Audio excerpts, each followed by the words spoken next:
فرعون نے کہا کہ اگر تم نے میرے سوا کسی اور کو معبود بنایا تو میں تمہیں قید کر دوں گا۔ موسیٰ نے کہا خواہ میں آپ کے پاس روشن چیز لاؤں یعنی معجزہ؟ فرعون نے کہا اگر سچے ہو تو اسے لاؤ، دکھاؤ۔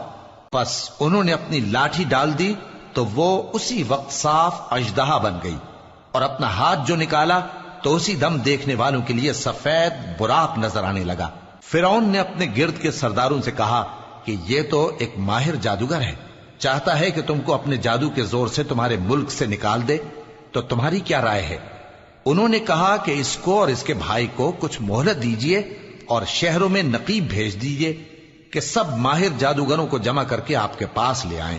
آخر جادوگر ایک مقررہ دن کی میعاد پر جمع ہو گئے اور لوگوں سے کہہ دیا گیا کہ تم سب کو اکٹھے ہو جانا چاہیے تاکہ اگر جادوگر غالب رہیں تو ہم ان کے پیرو ہو جائیں۔ پھر جب جادوگر آ گئے تو فرعون سے کہنے لگے کہ اگر ہم غالب رہے تو ہمیں صلہ بھی عطا ہوگا؟ فرعون نے کہا ہاں، اور تب تم مقربوں میں بھی داخل کر لیے جاؤ گے۔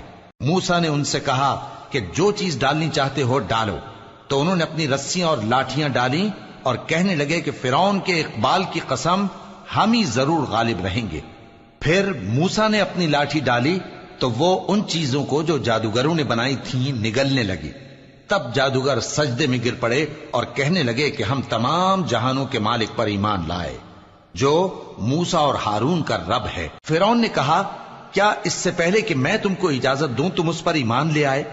بے شک یہ تمہارا بڑا ہے جس نے تم کو جادو سکھایا ہے، سو ان قریب تم اس کا انجام معلوم کر لو گے کہ میں تمہارے ہاتھ اور مخالف سمت کے پاؤں کاٹ دوں گا اور تم سب کو سولی پر چڑھا دوں گا۔